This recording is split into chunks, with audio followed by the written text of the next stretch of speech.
Welcome everybody.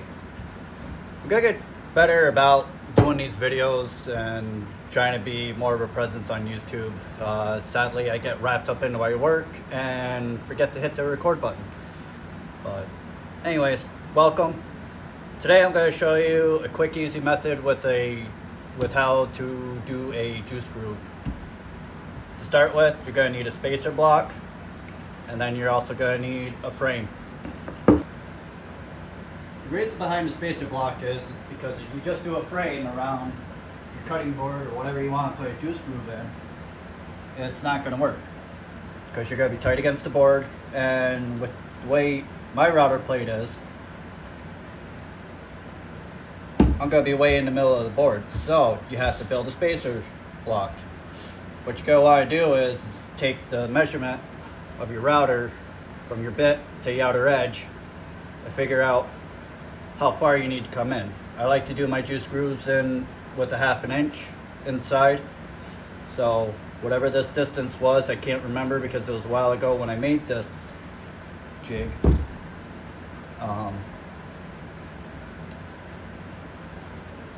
You're just gonna have to figure it out because every router is different, every base is different. So I can't give you an exact measurement to use. So you're gonna have to use some ingenuity and figure out your measurements. But basically what you're going to do is you're going to take your spacer block, put it right up tight against your cutting board or whatever you're putting a juice groove in, and lock it down. There's fancier ones you can make. I just did this out of scrap wood, whatever I had lying around my sheet, and it works good.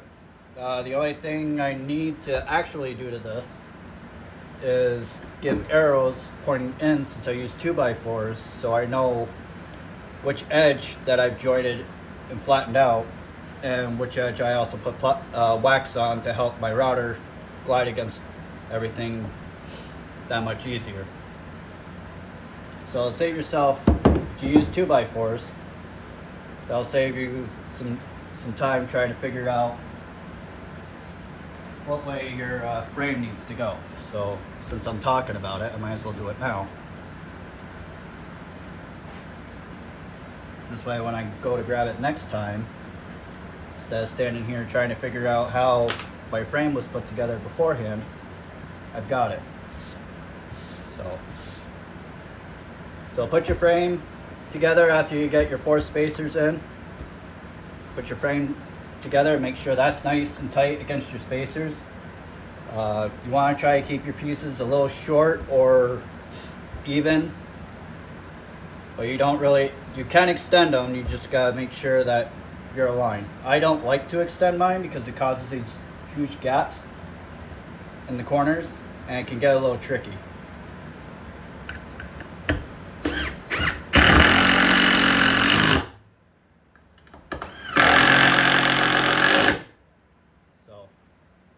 Now we have our frame set up. Now you want to take your router, and you're going to have to be careful. I measured from the circular part of my base because I do have a flat edge. If I used my flat edge, it'd be harder to get around my corners and keep everything nice and clean. So I went with the majority of what my base plate is, which is the circular. Now before you even turn your router on, drop your bit just above your board and do a ghost run, see if it's going to place where you want it. Now you could take a pencil and draw a very faint line to make sure you're within the measurement that you wanted to where your juice grooves are going to lie. I like what I see here, so let's get our safety gear on and get to work on it.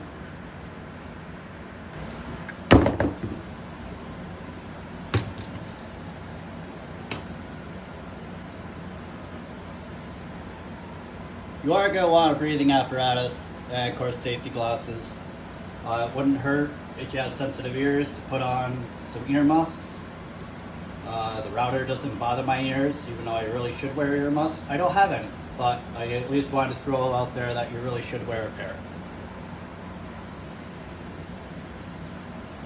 Now, before we begin, I want to tell you to make a very short pass for your first pass, to make sure that, just to double check your alignment and make sure everything's going to sit where it wants. You do a light pass and it's wrong, you're at least not going to be standing your life away or running it through a planer and losing a lot of material. So short pass for your first couple or your first one. It all depends on how confident you feel in your skills and your router work. I've been doing this for quite a bit, so I will probably just do 2 passes, but we'll see how everything is handled. So, all right, let's get her going.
All right, let's clean that up and take a look at it.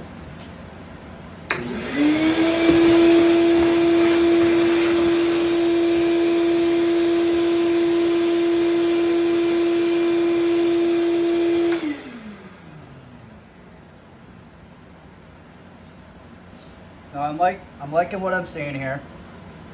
Got a nice short pass. Everything looks nice and even. One thing I do want to mention is when you're going into the corners of your jig, it gets a little tipsy. I don't know how well you can see that, but if I go straight here and let go, it wants to tilt out. So what you're going to need to do is keep downward pressure, and you're going to have to rotate your wrists kind of towards you to keep that downward pressure. And at the same time, you also want to keep constant pressure against your frame. If you don't, your router will want to travel on its own to the middle. So you got to make sure to put your base plate against your frame at all times until you stop your motor.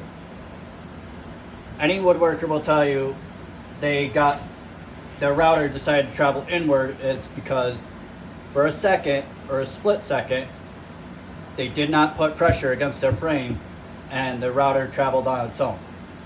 It's a powerful machine. It will travel on its own. You have to keep yourself against your frame at all times.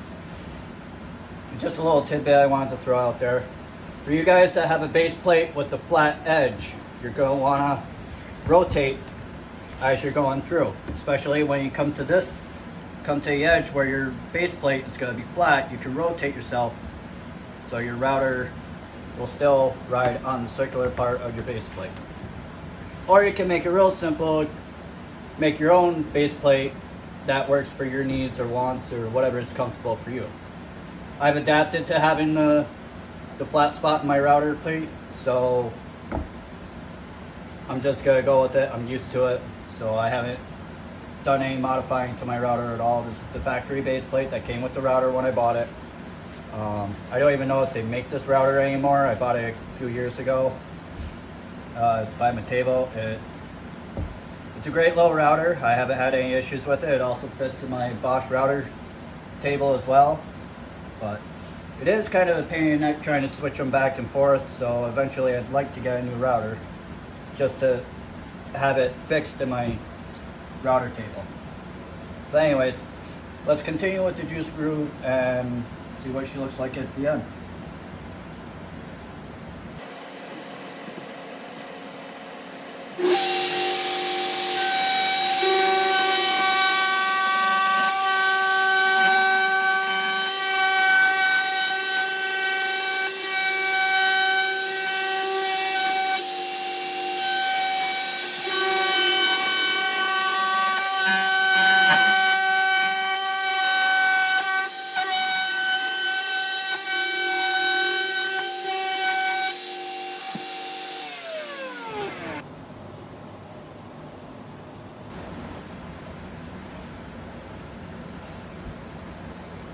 Well, I'm glad I showed you what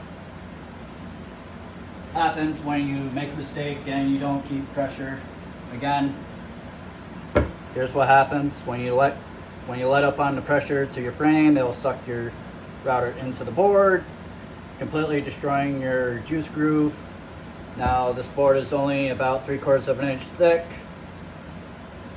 so with that being as deep as it is, I'm probably just gonna cut this up and use it for coasters instead.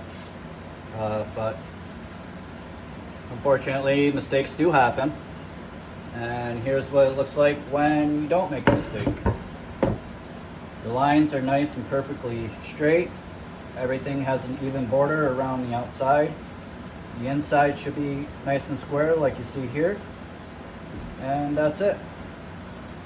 Now, something that's outside of this video that a lot of people ask about is is there an easier way to sand my juice grooves by hand? Well, unfortunately, you are doing it by hand.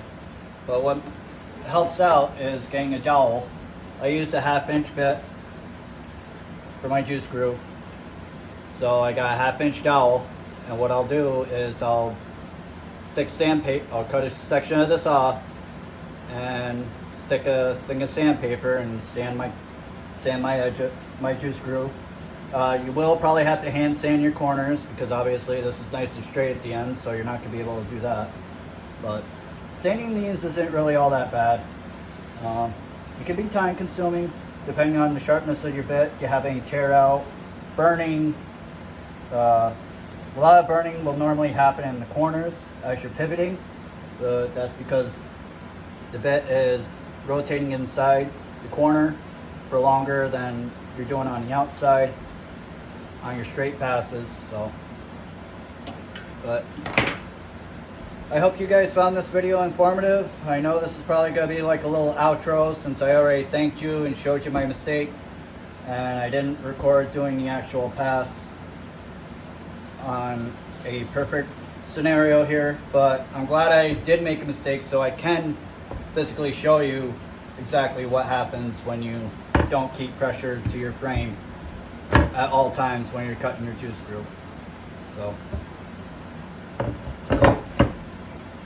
thank you for watching. If you like these kind of videos, I'm not really good at doing this whole YouTube thing yet. Ain't gonna lie, I am kind of nervous and my mind is racing about 500 miles an hour. So, but as I get more comfortable with this, the pauses, the ums, and all that happy jazz will slowly disappear as I get more comfortable making videos with commentary. I do a lot of shorts and a lot of reels where there's just music playing in the background. You're just watching what I'm doing. So, but other than that, if you like what I did and what you see, please hit that subscribe button, give the video a like. If you know other woodworkers that could use this information, share it with your friends.